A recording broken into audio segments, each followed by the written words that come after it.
I was sipping coffee on my porch, proud of my son's Marine uniform displayed in our yard, when I smelled smoke. Karen, our HOA dictator, had set it ablaze, claiming it was unsightly.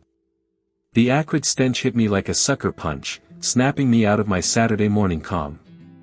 Oakwood Estates, our little slice of Columbus, Ohio, was supposed to be a haven of manicured lawns and neighborly nods, not a battlefield for suburban tyranny.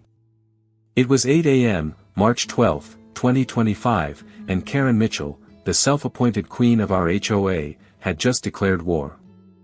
I'm Jack Thompson, 55, a retired engineer who's seen enough blueprints to know when something's built on shaky ground.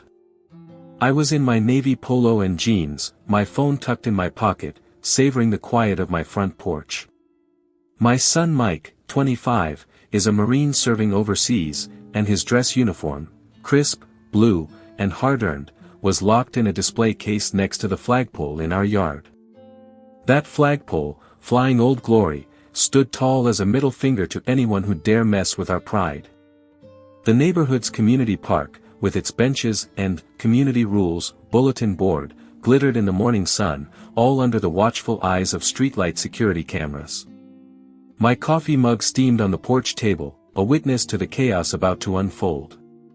Then I saw it, smoke curling from the display case. I bolted across the lawn, my heart jackhammering. The glass case was scorched, Mike's uniform reduced to a pile of charred fabric. A note, pinned under a rock, fluttered in the breeze. In Karen's unmistakable loopy handwriting, it read, per HOA bylaws, unsightly decorations are prohibited. Remove immediately or face fines. Mitchell, President. My blood boiled. This wasn't just vandalism, it was a personal attack on my son's honor. Across the street, Karen sat in her idling sedan, her tailored blazer crisp, oversized sunglasses perched on her head like a crown. She clutched her leather purse, smirking like she'd just won a cage match. That smirk, straight out of a Reddit thread, made my fists clench. I stormed over, the flagpole creaking behind me, and pounded on her window. What the hell, Karen? You burned my son's uniform. She rolled down the window an inch, her voice dripping with condescension. Jack, your tacky display was an eyesore. The HOA has standards. You're lucky I didn't fine you. Her car engine hummed, daring me to escalate. Lucky? I spat. You torched a Marine's uniform. That's vandalism, and I'm calling the cops. I yanked out my phone and dialed 911, reporting the crime while Karen's smirk faltered. Oakwood Estates, my front yard. Someone burned my son's military uniform. I've got a suspect and a note. The dispatcher promised a patrol car within the hour. Karen's eyes narrowed. You'll regret this, Jack. The HOA doesn't bow to whiners. She peeled out, leaving a cloud of exhaust and entitlement. I stood there, the charred smell of Mike's uniform stinging my nose, the note crumpled in my hand. This wasn't just about a burned uniform, it was about a bully who thought she could trample on sacrifice and get away with it. I glanced at the security cameras on the streetlights, their lenses glinting like silent allies. They'd caught everything, Karen's car, her smirk, maybe even her lighting the match. My engineering brain kicked into gear, evidence, leverage, justice. Mike was halfway across the globe, trusting me to protect his honor. I wasn't about to let some HOA tyrant spit on that. Back on my porch, I sipped my now cold coffee, staring at the ashes of Mike's uniform. Karen thought she'd won, but she'd just poked a bear. I'd spent years designing systems to withstand stress, now it was time to dismantle hers. My phone buzzed, probably my wife, Emily, checking in. I'd tell her later, after I'd planned my next move. For now, I had a fight to start. Karen's smirk fueled my rage, but her lies were about to unravel. By 9:30 a.m., I was marching to the HOA office, the charred smell of Mike's uniform still clinging to my memory. The office, tucked behind the community park, reeked of stale coffee and Karen's overreach. My phone was in hand, ready to record every word. Karen sat behind her desk, her leather purse perched like a trophy, sunglasses now propped on her nose. She didn't look up as I stormed in. "You burned my son's uniform," I said, voice steady but sharp. "That's felony vandalism under Ohio Revised Code Section 2909.05. I want an apology and accountability, now." Karen leaned back, her dismissive tone cutting through the air. "Jack, don't be dramatic. Concerned residents took action as a community service. That eyesore was dragging down property values." Her phone beeped as she texted, probably rallying her cronies. "Concerned residents." I hit record on my phone, capturing her every syllable. "You left a signed note, Karen. The cameras saw you. Stop lying." Her eyes flicked to my phone, but she doubled down. "You're disturbing the peace. Keep this up, and I'll fine you $1,000. Maybe ban flagpoles altogether." Her smirk returned, like she thought she'd checkmated me. That's when Bill, a grizzled 65-year-old neighbor and Vietnam vet, poked his head in. He'd been tinkering with his mailbox across the street and overheard the commotion. "She's crossed a line, Jack," he growled, his baseball cap tilted back. "Burning a Marine's uniform? That's spitting on every vet in this neighborhood." Karen snapped, "This is a private meeting, Bill. Leave." "Private?" I shot back. "You burned my son's honor in public. This ends today."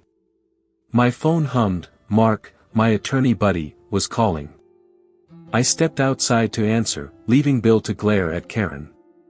"Mark, she's deflecting. Says residents did it. I've got her on video and the note. Can we sue?" Mark's voice crackled with confidence. "Vandalism, destruction of property, maybe emotional distress. Get more evidence. We'll bury her." Back inside, Karen was typing furiously, probably drafting my fine. I wasn't done. "Your bylaws don't trump state law, Karen. You're looking at jail time." She froze, her sunglasses slipping slightly. For the first time, she looked rattled. Bill nodded. "I'm with you, Jack. Let's dig up every dirty trick she's pulled."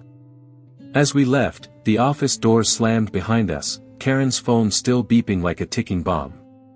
Word spread fast. Lisa, a 40-year-old single mom from down the street, caught me at the park. "Karen's been bullying everyone," she said. "I'll check the cameras and pull records of her fines. She's targeted my garden before." Her eyes burned with resolve, a mom ready to fight. At home, Emily was on the phone with Mike, his voice faint but furious from overseas. "Dad's handling it," she assured him. Mike wasn't having it. "Tell Dad I'm calling my unit. Nobody messes with our family." Emily hung up, her face a mix of pride and worry. "He's rallying the Marines, Jack." Then Tom, a 50-year-old neighbor with a knack for paperwork, dropped by with a bombshell. "HOA meeting minutes," he said, handing me a stack. "Karen's been targeting anyone who challenges her, fines, threats, the works.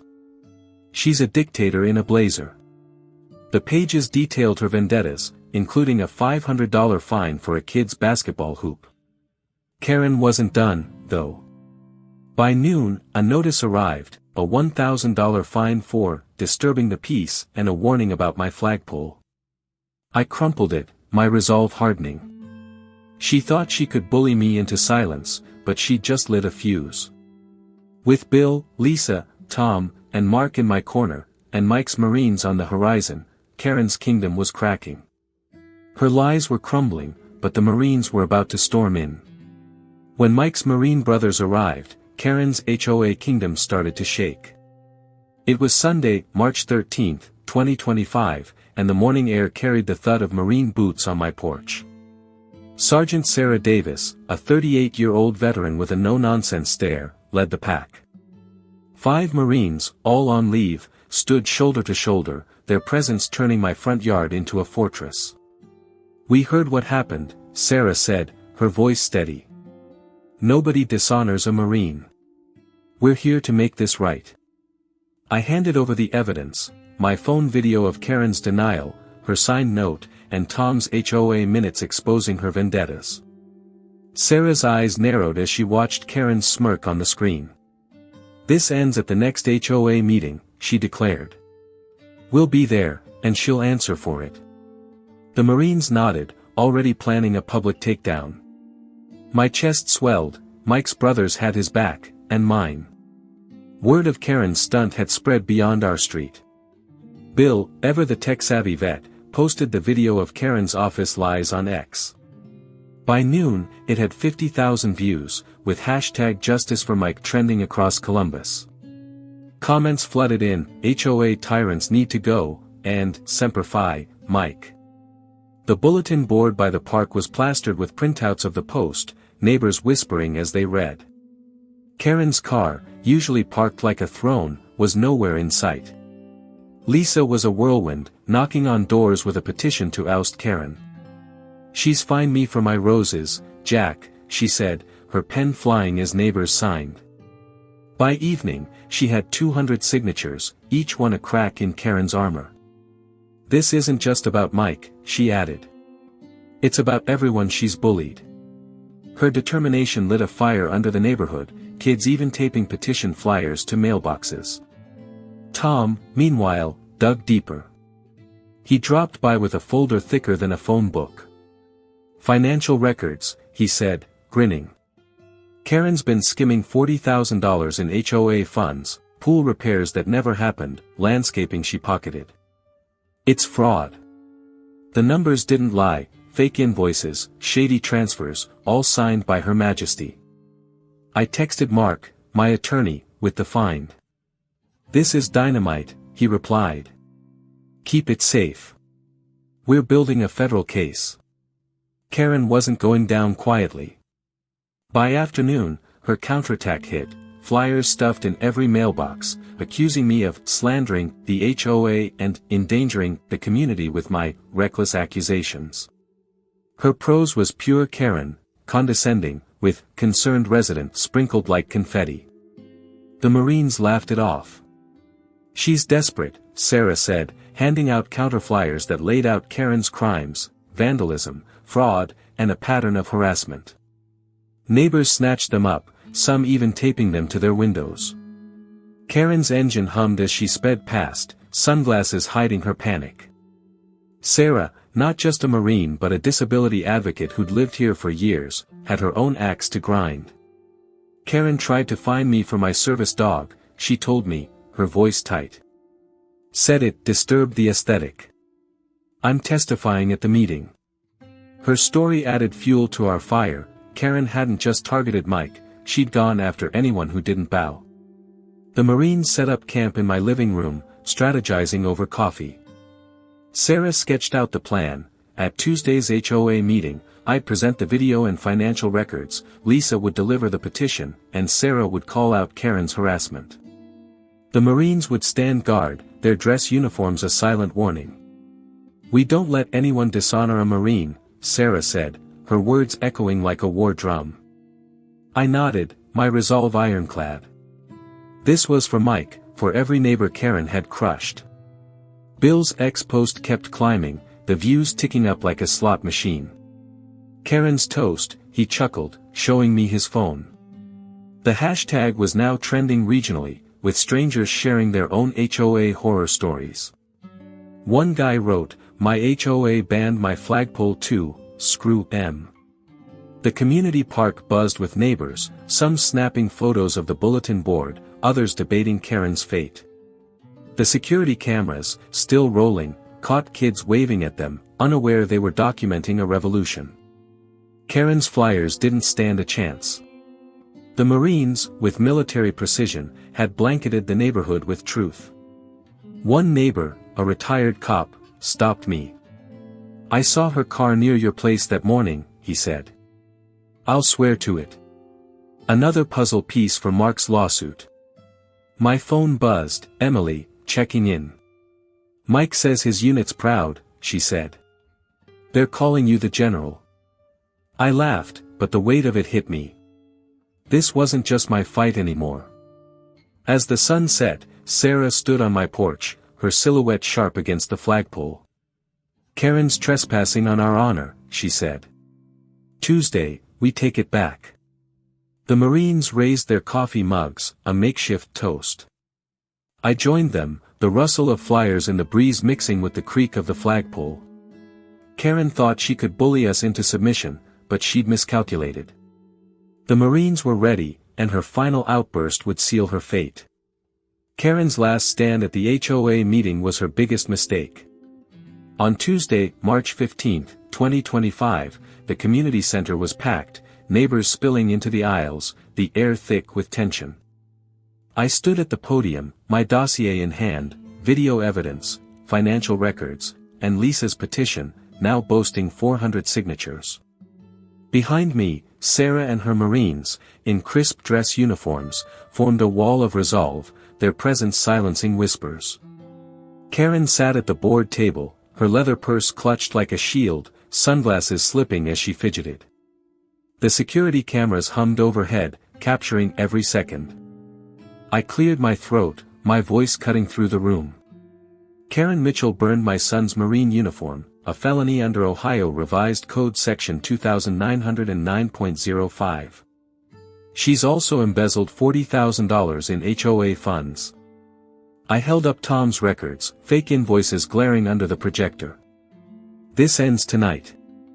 The crowd murmured, some nodding, others glaring at Karen. Her smirk was gone, replaced by a twitchy scowl. Lisa stepped up, slamming the petition on the table. 400 of us demand Karen's removal. She's bullied us for years, fines for gardens, dogs, even kids' toys.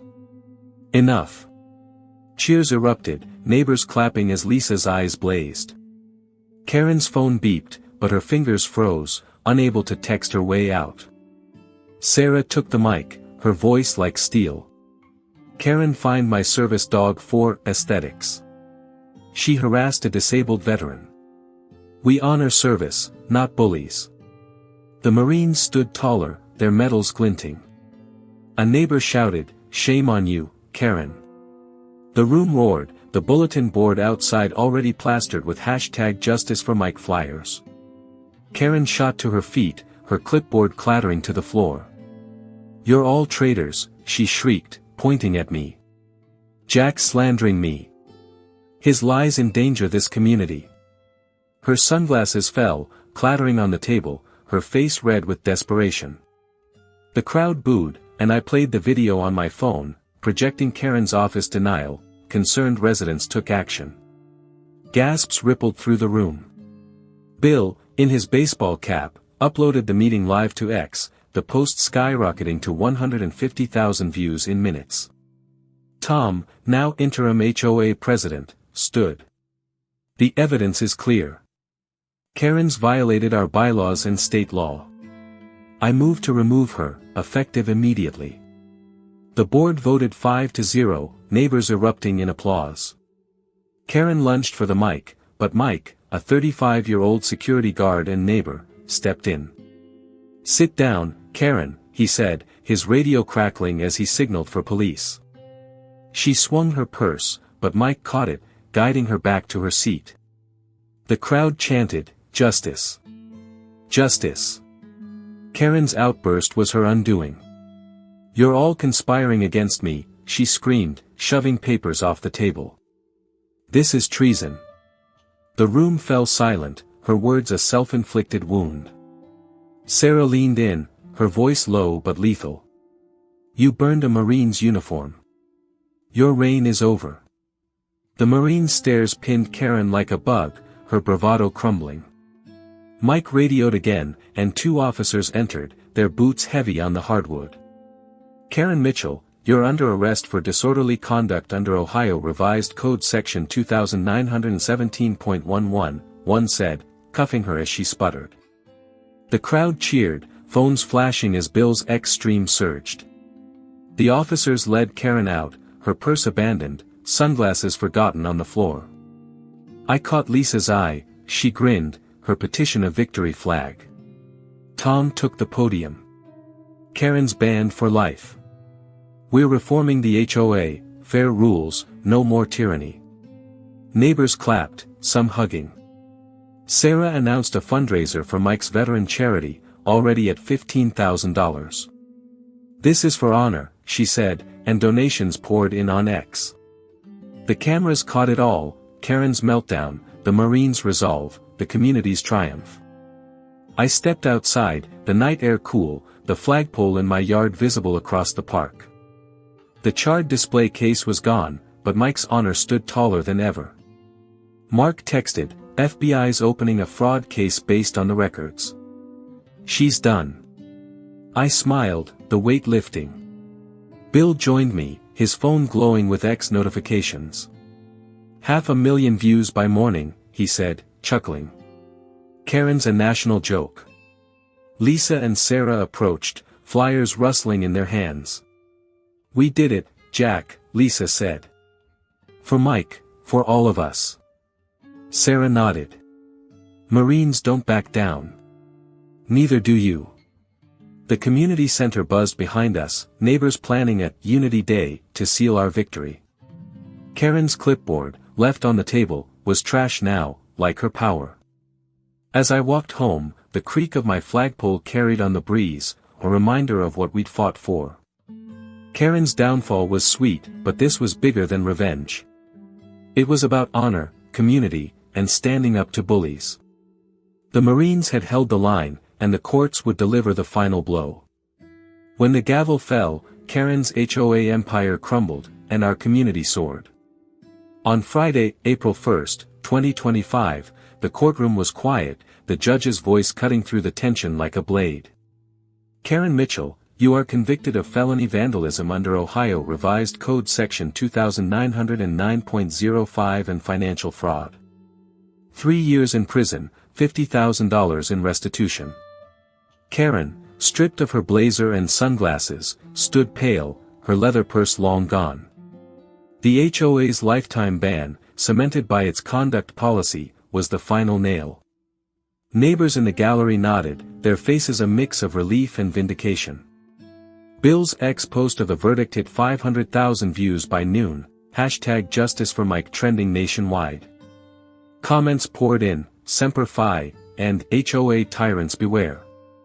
The bulletin board by the park was a shrine to our fight, flyers, petition pages, and screenshots of Karen's meltdown pinned like trophies. My phone buzzed with messages from strangers, veterans, and even a few HOA presidents promising reform. Karen's name was mud, her smirk a distant memory. That evening, the community park glowed with string lights for our Unity Day barbecue. The smoky aroma of ribs and burgers filled the air, kids darting between picnic tables, their laughter drowning out the ghosts of Karen's reign. Lisa, now an HOA board member, manned the grill, her apron smeared with sauce. "New bylaws are in," she said, grinning. "No more fines for roses or flagpoles." Neighbors cheered, raising plastic cups of lemonade. Tom, officially HOA president, unveiled a scholarship fund for veterans' families, named for Mike.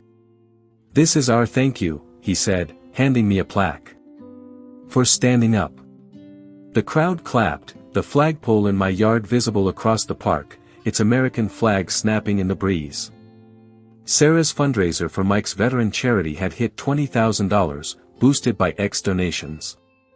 She took the mic, her Marine bearing unmistakable. "This is what honor looks like," she said, gesturing to the crowd. "You all fought with us." Then came the moment I'd waited for. A Humvee rolled up, and Mike stepped out, his new dress uniform gleaming under the setting sun. The crowd erupted, kids waving tiny flags, neighbors chanting his name. He crossed the park, boots crunching on gravel, and pulled me into a hug. "Thanks for fighting for me, Dad," he said, his voice thick. I clapped his shoulder. We all stood together, that's what Marines do.